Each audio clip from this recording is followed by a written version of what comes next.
ஆண்களுக்கு என்ன பிரச்சனை? நல்லா ஜாலியா சிரிச்சுக்கிட்டு தானே இருக்கீங்க.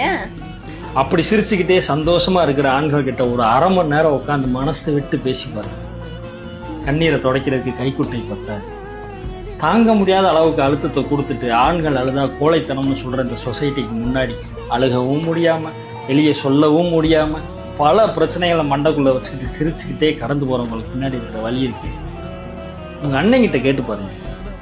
உங்களுக்காகவும் இந்த குடும்பத்துக்காகவும் அவன் தொலைத்த கனவுகள் எவ்வளவு. யாருமே இல்லாம அனாதையா வாழ்றது ஈஸி. ஆனா எல்லாருமே இருந்தும் வெளிநாட்டுலையும் வெளியூர்லையும் 2 வருஷம் கஷ்டப்பட்டா தன்னோட குடும்ப கஷ்டத்தை போக்கிடலாம்னு 20 வருஷம் ஆகியும் திரும்பி வர முடியாம அனாதையா வாழ்ந்துகிட்டு இருக்க உங்க கணவர்கிட்ட கேளு. அந்த சிரிப்புக்கு பின்னாடி இருக்கிற வழி. தாய்க்கு பின் தாரம்னு சொல்லுவாங்க. ஆனா தந்தைக்கு பின் தந்தை மட்டும்தான்.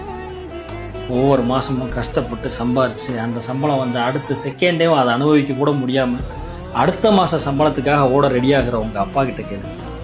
அதுக்கு பின்னாடி இருக்கிற வழி எவ்வளோ. இப்படி உங்களை சுற்றி அண்ணனா தம்பியா கணவனா தகப்பனா பல ஆண்களுக்கு பின்னாடி இருக்கிற வழியை பற்றி எழுதணும்னா கடல் நீரே மையானாலும் போதாது என் கண்மணி. ஆண்களை வாழ்றது அவ்வளோ சொல்லுங்க.